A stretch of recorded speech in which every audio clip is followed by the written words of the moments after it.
Ambassador Kim Hana felt her heart racing as the transport doors hissed open. She had dreamed of this moment for years, but nothing could have prepared her for what she saw. The surface of Thyros Prime stretched out before her like a sea of liquid. Diamond catching and throwing back the light from two blazing suns that hung in the alien sky like golden eyes. The air tasted different here, sweet, almost like honey, but with an electric tang that made her skin tingle. Every breath reminded her that she was farther from Earth than any human had ever traveled before. This wasn't just another diplomatic mission. This was humanity's first real chance to join the galactic community, and everything depended on the next few minutes. Across the landing platform, the Thyrosian delegation waited in perfect silence. Hana had studied their culture for months, memorizing every detail Park Do-yeon had shared with her during the long journey here. But seeing them in person was completely different from watching holographic recordings. They stood like living statues, each one at least 8 feet tall, their bodies graceful and impossibly thin. Their skin seemed to glow from within, shifting between shades of blue and silver like water under moonlight. But it was Queen Velsara who took Hana's breath away. The Thyrosian ruler stood at the center of her court, like a goddess made of starlight. Her 6 arms moved with fluid grace, each gesture precise and beautiful.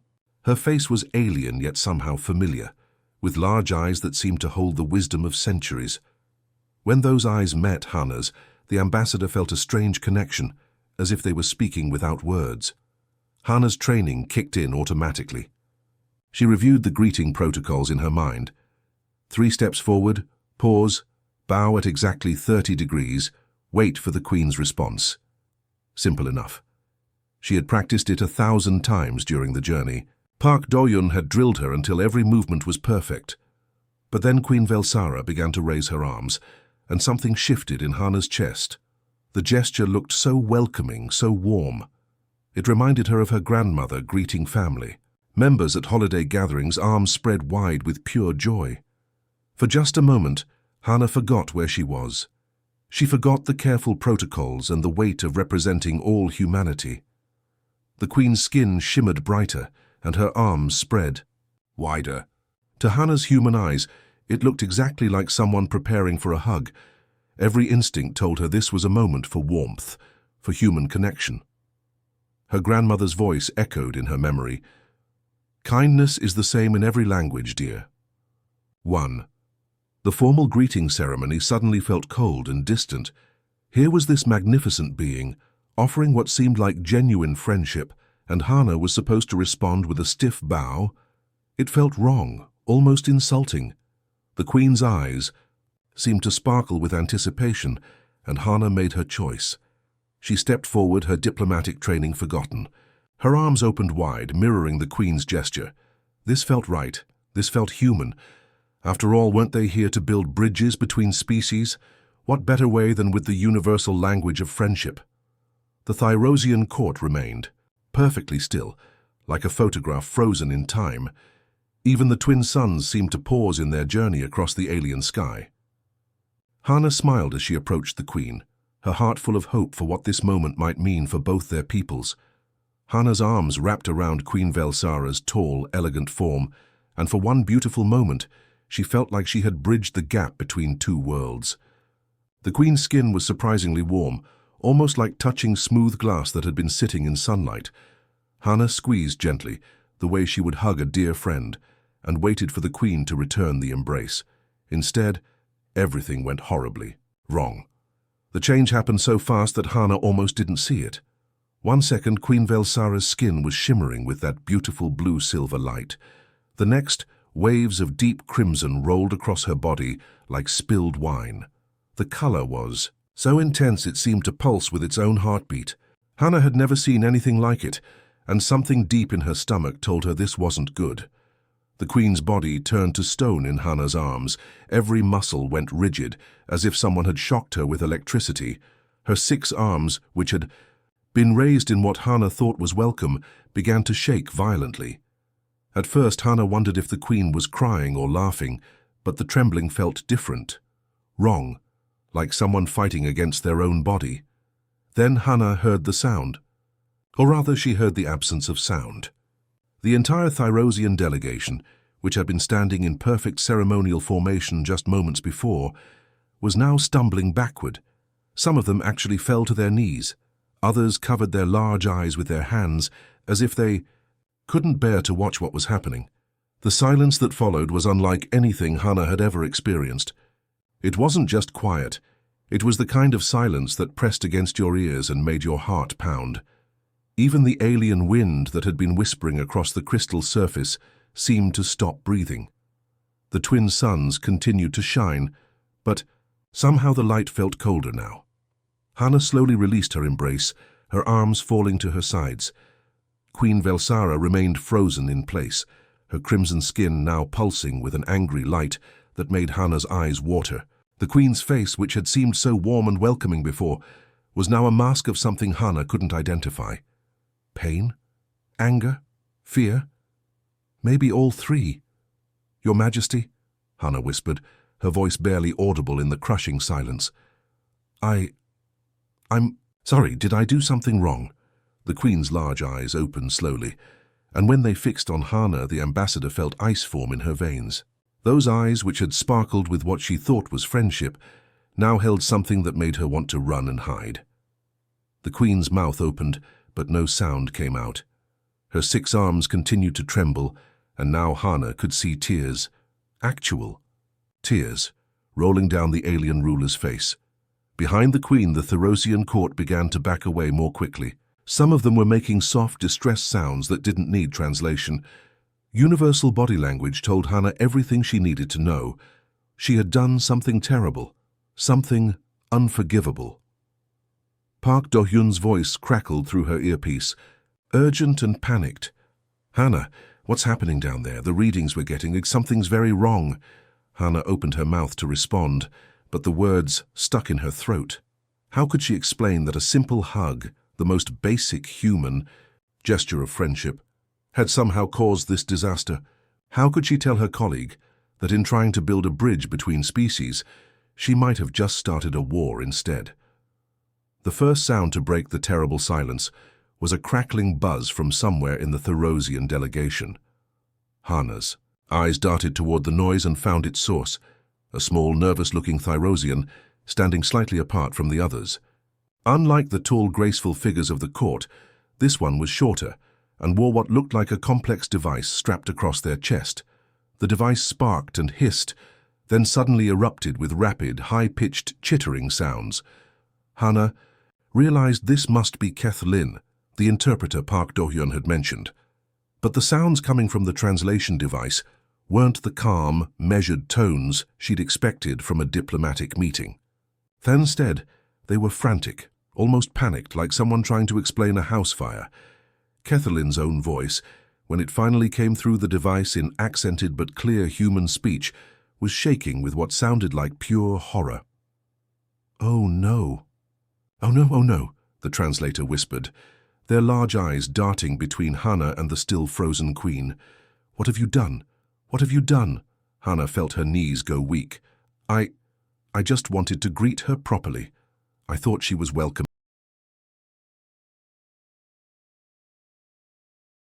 "Respect." Ketherlin's voice cracked like breaking glass. "You have done the opposite of respect. In all our history, in all our sacred laws, there is no greater insult than this." The translator's device continued chittering in the background, and Hannah could hear other Thyrosians around the platform making similar sounds. Some were backing away so quickly they were almost running.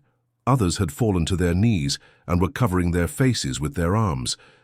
The scene looked like something from a disaster movie, and Hannah was standing at the center of it all.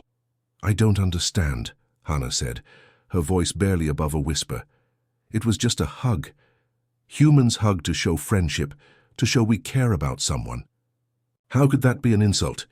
Kethlin's translation device buzzed frantically as they spoke faster and faster. "Physical contact between strangers is forbidden. Touch is sacred. Touch is only for family, only for those closest to your heart. To touch someone without permission, without ceremony, without the proper rituals, it means you think they are so low, so worthless, that normal rules don't apply to them." The words hit Hannah like physical blows. She looked at Queen Velsara, who was still standing rigid, her skin that awful crimson color. But now Hana understood what she was seeing. This wasn't anger. This was shame. Deep, crushing shame that was being witnessed by the Queen's entire court. "The red color," Hana whispered. "She's not angry at me. She's humiliated." "Before her entire court," Kathleen confirmed, their voice breaking. "Before her advisors, her guards, her family. You have made her appear weak and unworthy in front of everyone who serves her. How can she lead now? How can she hold her head high?" Around them, the Therosian delegation was beginning to move, in what looked like a formal retreat. They walked, backward, never turning away from their queen, but clearly preparing to leave the platform entirely. The ceremony that was supposed to mark the beginning of human-Therosian friendship was falling apart before Hana's eyes. "Wait!" Hana called out. But Kathleen grabbed her arm, then immediately released it, looking horrified at their own action. "Don't make it worse," the translator hissed. "Ancient law is clear about this insult. The Queen must demand satisfaction. Either you face her in ritual combat, or you must be exiled from all Therosian space forever. There is no other way to restore her honor."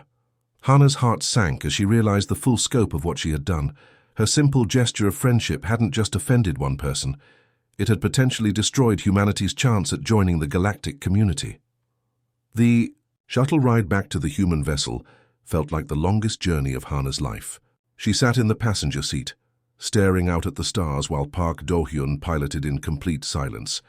Every few minutes, her earpiece crackled with urgent messages from Earth Command, but she couldn't bring herself to answer them. "How do you explain that you might have just started humanity's first interstellar war with a hug?" Dr. Lee Junho was waiting for them in the ship's main conference room, surrounded by floating holographic displays showing data streams, news feeds, and communication logs. His usually calm face was pale, and his hands shook slightly as he gestured toward the screens. Hana had never seen the brilliant Xeno specialist look so rattled. "Hana, we need to talk," Junho said, his voice tight with barely controlled panic. "What happened down there? It's spreading. Fast." The holographic displays showed a web of red lines connecting different star systems across Therosian space. Each line represented a communication channel, and they were all lighting up like a Christmas tree. Hana watched in growing horror as more and more connections appeared, spreading outward from Thyros Prime like ripples in a pond. "The Queen's humiliation isn't staying local," Junho explained, pulling up a detailed report. "Therosian culture is built on honor and respect. When their queen loses face, especially in front of alien witnesses, it affects their entire civilization's standing in the galaxy." Park Do-hyun slumped into a chair beside Hana. "How bad is it?" Junho's fingers danced across the control panel, bringing up 3 separate communication logs. 3 major trade negotiations have been suspended. The Therosians were in the middle of negotiating mining rights with the Kepler colonies, a technology exchange with the Centauri Federation, and a cultural exchange program with the Vegan Confederacy. All of them have been put on hold indefinitely. Hana felt sick to her stomach. "Because of what I did? Because of what they think you did," Junho corrected gently. "To other species watching this, it looks like the Therosians can't even control a simple first contact ceremony. If they can't protect their queen from insult, how can they be trusted as partners?" The displays shifted to show fleet movements across several star systems. Hana's blood ran cold as she saw the distinctive triangular shapes of Therosian warships beginning to move away from their usual patrol routes. Some were heading toward the borders of human space. Others were taking up defensive positions around key Therosian worlds. Are they preparing for war?" Hana whispered. Junho nodded grimly. "Intelligence suggests they're mobilizing their defense fleets.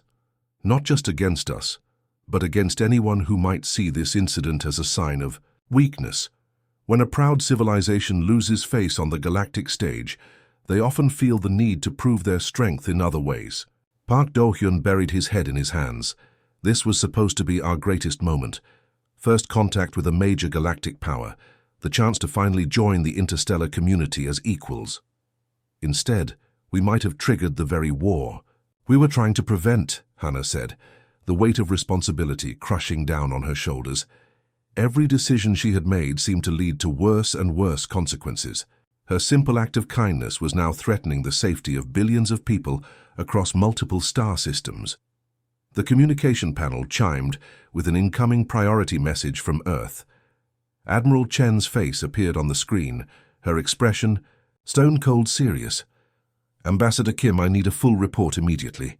We're picking up massive fleet movements in Therosian space, and 3 of our ally species are asking if we're about to go to war. What exactly happened down there?"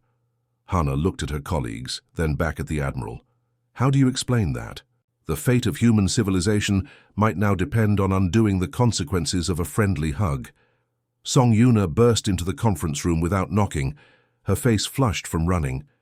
The communications officer clutched a data pad in her trembling hands, her eyes wide with a mixture of excitement and terror.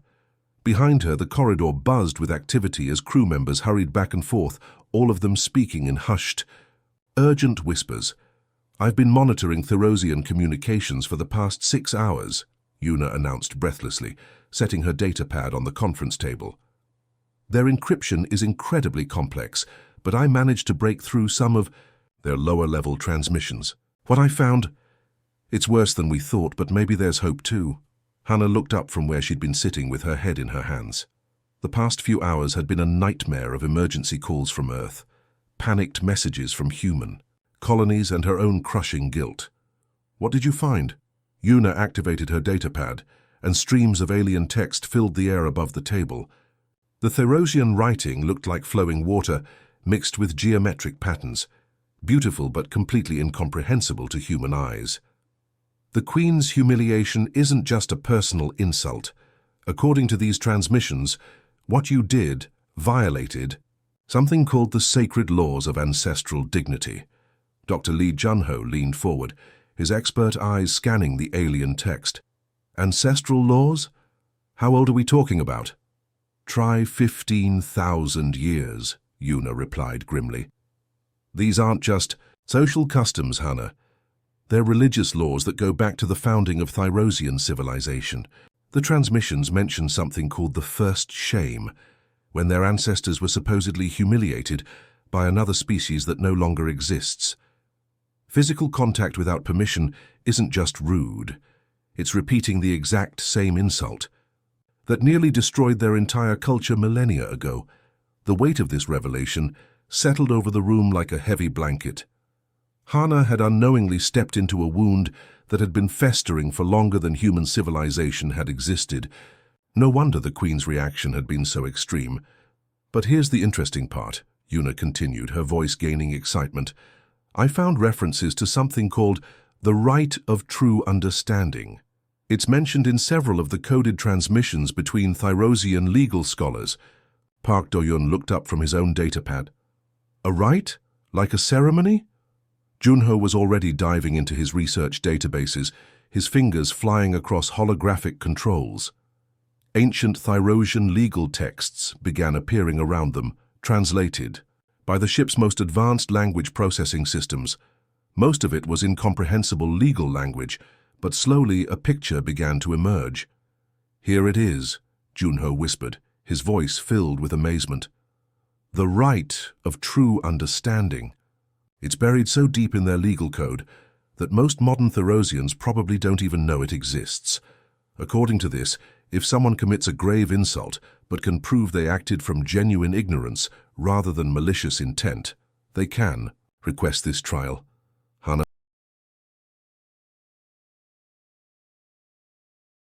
Yunho's expression darkened as he read further. "It's not encouraging. The trial is designed to test whether the offender truly understands the depth of their transgression. It involves a series of increasingly dangerous challenges that push the participant to their physical and mental limits." "How dangerous?" Park Do-yun asked quietly. Yuna pulled up another section of the intercepted transmissions. "According to these records, the rite has been attempted 47 times in recorded Therosian history. Every single non-Therosian who tried it died during the process." The silence that followed was deafening. Hannah stared at the floating text, trying to process what she was hearing. A trial that had killed everyone who wasn't Therosian. It sounded less like justice and more like execution with extra steps. But, Junho added softly, 3 Thyrosians have successfully completed it over the centuries. In each case they were not only forgiven but became honored members of society. The rite doesn't just erase the insult, it transforms the offender into someone worthy of the highest respect. Hana stood up slowly, her mind racing. It was essentially a death sentence, but it was also the only path forward that didn't lead to interstellar war. How do I request this trial? The argument in the ship's ready room had been going on for 3 hours, and Hana was done listening. Admiral Chen's face glowed red on the communication screen as she shouted orders that grew more desperate with each passing minute. Earth Command wanted to recall the entire diplomatic mission immediately and prepare for the worst-case scenario. They were already moving defense fleets into position around human colonies. Absolutely not, Ambassador Kim. Admiral Chen's voice crackled through the speakers. I will not allow you to throw your life away on some alien death ritual. We'll find another solution. Hana stood up from the conference table, her jaw set with determination that surprised even her. With respect, Admiral, what other solution? Every hour we waste arguing, the Thyrosian fleets move closer to our borders. How many human lives are worth more than mine? Park Do-hyun grabbed her arm as she headed toward the door. Hana, please, think about this rationally. The records show that no non-Thyrosian has ever survived this trial. You'd be committing suicide. Maybe, Hana replied, gently pulling free from his grip. But doing nothing guarantees a war that could kill billions. At least this way there's a chance. Dr. Lee Junho looked up from his research console, his face pale but resigned.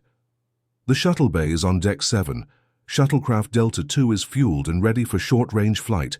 I programmed the navigation system with coordinates for Thyros Prime. Admiral Chen's voice exploded from the speakers. Dr. Lee, you are hereby relieved of duty for... Hana reached over and switched off the communication system. The sudden silence felt like freedom. She looked around the room at her colleagues, these people who had become like family during their long journey to this distant star system. Park Do-hyun's eyes were filled with tears he was trying not to shed. Song Yuna stood in the corner, clutching her data pad like a lifeline. If I don't come back, Hana said quietly, make sure Earth knows I chose this. Nobody forced me. Nobody could have stopped me. The walk to the shuttle bay felt both endless and far too short. Her footsteps echoed in the empty corridors as night. Shift crew members slept, unaware that their ambassador was about to attempt something that might save or doom them all. The shuttlecraft looked smaller than usual, sitting alone in the vast hangar bay like a child's toy. As Hana ran through the pre-flight checklist, her hands moved automatically while her mind raced. She thought about her grandmother, who had always said that sometimes the bravest thing you can do is admit you were wrong and try to make it right. She thought about the Queen's crimson skin and the shame in those alien eyes. Most of all, she thought about the billions of innocent people who would suffer if this crisis escalated into war. The shuttle's engines hummed to life, and Hana piloted the small craft out of the hangar bay into the star-filled darkness of space. Thyros Prime hung before her like a blue-white jewel, beautiful and terrifying. As she approached the planet, she activated the communications array and began broadcasting on all diplomatic frequencies. This is Ambassador Kim Hana of Earth, calling Queen Velsara of Thyros Prime. I come alone and unarmed. I request an audience to formally petition for the right of true understanding. I acknowledge that I have insulted your majesty through my ignorance, and I offer my life to restore the honor I have damaged. The transmission repeated automatically as Hana's shuttle descended through the alien atmosphere. For long minutes there was no response, and she wondered if the Queen would simply order her shot down. Then, crackling through the static, came a voice she recognized, Kethlin, the translator. Ambassador Kim, you are cleared to land at the Temple of Ancestral Memory. The Queen will see you, though her advisors believe you are walking to your death. Hana smiled grimly as she adjusted her approach. Tell the Queen I understand the risks. And Kethlin, thank you.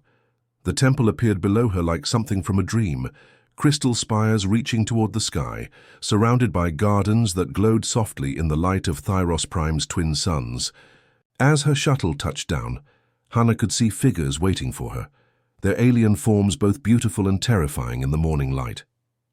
The temple of ancestral memory rose from the crystal surface of Thyros Prime, like a mountain made of light. As Hannah walked through its towering entrance, she felt like an ant entering a cathedral built for giants. The walls pulsed with soft rainbow colors that seemed to respond to her heartbeat, and the air itself felt alive with energy that made her skin tingle. Queen Velsara waited for her in the central chamber, no longer the humiliated figure from the landing platform. Here, surrounded by the sacred history of her people, she looked every inch the powerful ruler she was meant to be. Her skin had returned to its natural blue-silver glow, but her eyes still held the weight of shame from their first meeting. "You have come to die, human," the Queen said through Cathleen's translation device. Her voice was neither angry nor sad, just matter of fact. "The right of true understanding has claimed every non-Thyrosian who attempted it. Why do you believe you will be different?" Hannah straightened her shoulders, trying to project confidence she didn't feel. "Because I have to be, Your Majesty. My people and yours deserve better than war over a misunderstanding." The Queen studied her for a long moment, then gestured toward a corridor lined with crystal chambers.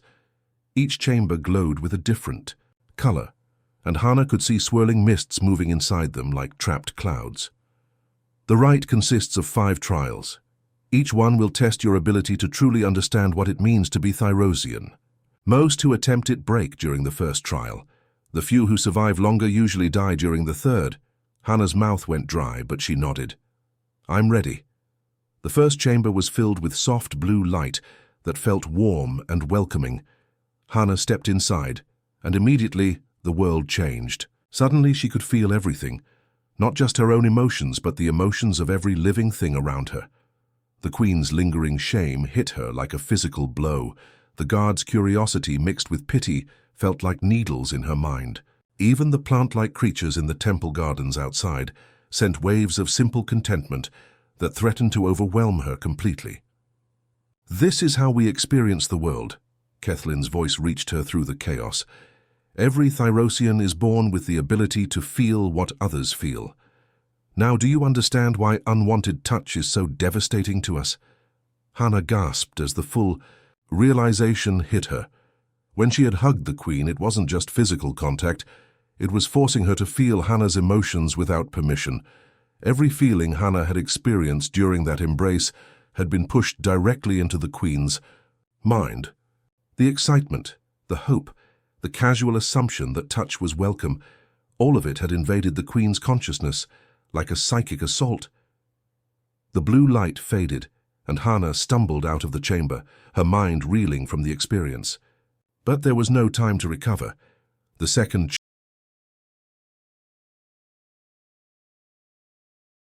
Inside the Red Chamber, Hannah experienced Thyrosian history directly. She lived through their species' first contact with the extinct race that had nearly destroyed them through forced psychic contact. She felt the terror and helplessness of her ancestors as their minds were invaded and their dignity stripped away. She understood now why the laws against unwanted touch were so sacred. They had been written in the blood and tears of a traumatized civilization. The third chamber was the worst yet. Filled with shifting, multicolored lights, it forced Hannah to experience her own actions from the Queen's perspective. She felt the Queen's initial hope for friendship with humanity, then the crushing humiliation when that hope was shattered by what felt like a deliberate act of psychological violence. The shame was so intense that Hannah fell to her knees, finally understanding the true depth of what she had done. But somehow she survived. Chamber after chamber tested her understanding, each one more challenging than the last. By the time she emerged from the 5th and final trial, Hannah was no longer the same person who had entered the temple. She had been broken down and rebuilt, with a new understanding of what it truly meant to respect another species' deepest values. Queen Velsara was waiting for her, and for the first time since their disastrous first meeting, her expression held something that looked like respect. Hannah collapsed against the crystal wall outside the 5th chamber, her entire body shaking from exhaustion. Every muscle ached, and her mind felt like it had been turned inside out and examined under a microscope. She had survived all 5 trials, something that should have been impossible for a human. But as she looked up at Queen Velsara's towering form, she realized the hardest part was still to come. "You have done what no outsider has ever accomplished," the Queen said, her voice carrying a mixture of amazement and suspicion. "But the rite is not complete. There remains one final test, one that I myself must administer." The Queen gestured toward a chamber Hana hadn't noticed before. Unlike the others, this one wasn't glowing with colored light. Instead, it was filled with what looked like liquid starlight, silver streams that flowed and danced in impossible patterns. The sight of it made Hana's head spin. "The memory chamber," Kathleen whispered, their translation device crackling with nervous energy. "In 15,000 years of history, only 7 beings have entered that chamber and lived to speak of it." Queen Velsara began removing her ornate jewelry and ceremonial robes, revealing skin that shimmered like moonlight on water. This technology predates even our oldest laws. It allows 2 minds to share memories directly, to experience events exactly as the other person lived them. If there is any deception in your heart, any hidden malice or contempt, it will be revealed. And the revelation will kill us both. Hana's throat went dry. "Both of us." "The memory sharing works in 2 directions, the Queen explained, stepping toward the chamber. "I will experience your memories of our first meeting, but you will also experience mine. You will feel my shame, my humiliation, my pain, all magnified by our natural empathic abilities. Most minds cannot survive such intensity." Despite her fear, Hana stood up and walked toward the chamber. "If this is what it takes to fix what I broke, then I'm ready." The liquid starlight felt warm against her skin as she stepped inside, like diving into a pool of melted silver. Queen Velsara entered from the opposite side, and the moment their hands touched, the world exploded into memory. Suddenly, Hana was back on the landing platform, but this time, she experienced it through the Queen's senses. She felt the Queen's genuine excitement about meeting humanity's representative, her hope that this moment would mark the beginning of a new age of cooperation between their species. The Queen had spent months preparing for this meeting, studying human customs and trying to find ways to bridge the gap between their cultures. Then came the moment of contact, and Hana gasped as she felt what the Queen had experienced. The hug hadn't just been unwanted touch. It had been a psychic invasion that forced the Queen to feel all of Hana's emotions without consent. The Queen's natural empathic abilities had amplified every sensation until it felt like being struck by emotional lightning. But as the memories continued, Queen Velsara began to experience Hana's side of the story. She felt Hana's genuine desire to show respect and friendship. She experienced the moment when Hana's grandmother had taught her that kindness speaks all languages, a lesson learned while watching her grandmother comfort a crying child who spoke no English. The Queen felt Hana's excitement about representing all of humanity, her nervousness about making a good impression, and her instant decision to respond with warmth when she thought the Queen was offering welcome. The Queen's memories showed her own shock and confusion. In Therosian culture, ceremonial distance was how you showed respect to someone important. The more formal and careful your behavior, the more honor you gave them. Physical contact was reserved for the most intimate relationships, family members, life partners, closest friends. To touch someone casually meant you considered them so unimportant that normal social rules didn't apply.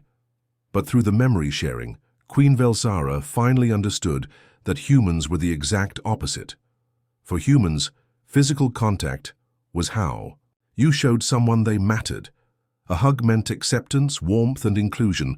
When Hana had embraced her, she had been offering the highest honor her culture knew how to give. The realization hit both of them like a thunderbolt. They weren't from species that were incompatible. They were from species that expressed the same values in completely opposite ways. Both cultures valued respect and friendship above all else. They just showed it differently. As the memories faded and they found themselves back in the crystal chamber, both women were crying. But these weren't tears of shame or pain.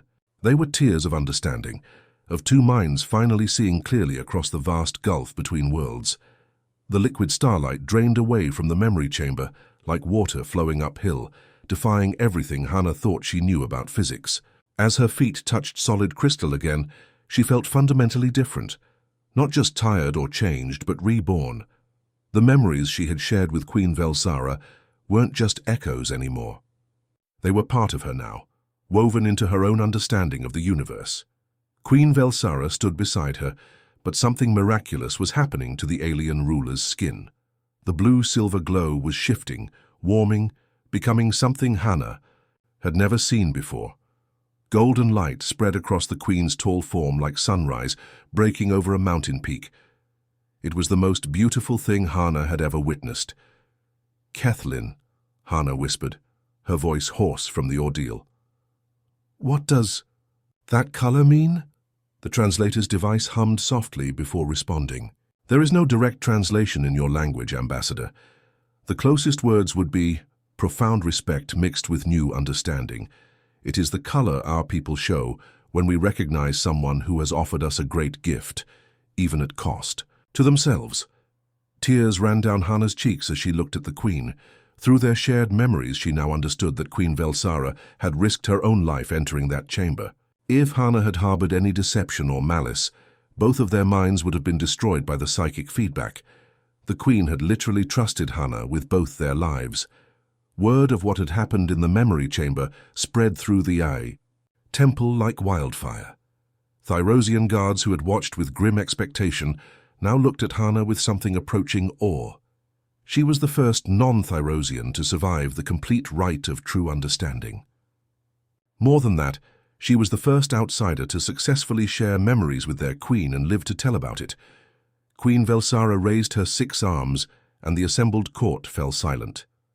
When she spoke, her voice carried the authority of 15,000 years of royal tradition.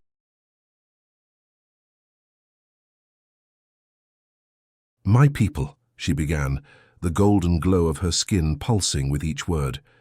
"We have witnessed something unprecedented today. This human, Ambassador Kim Hannah, did not insult us with her embrace.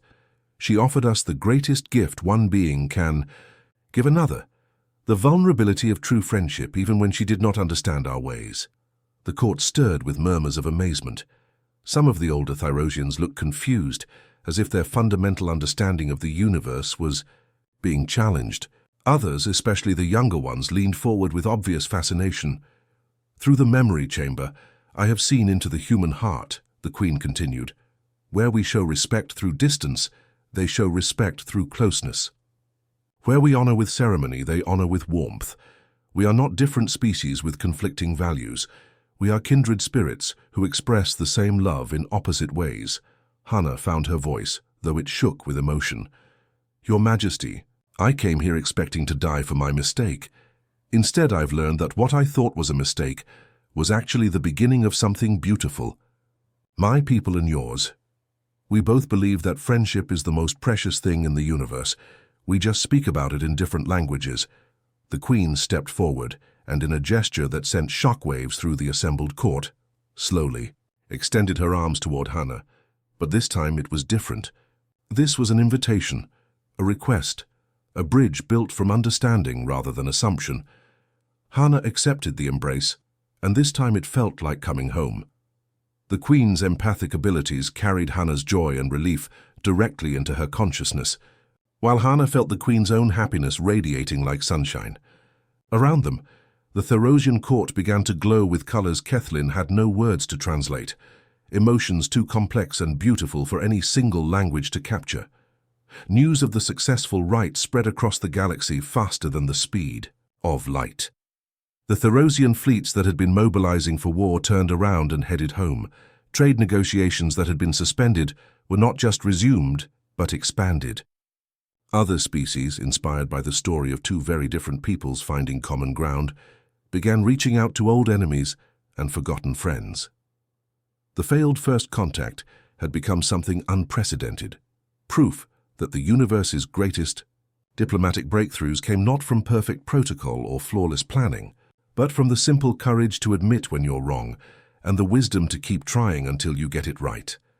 As Hannah and Queen Velsara stood together in the Temple of Ancestral Memory, Both glowing with the light of new understanding, they knew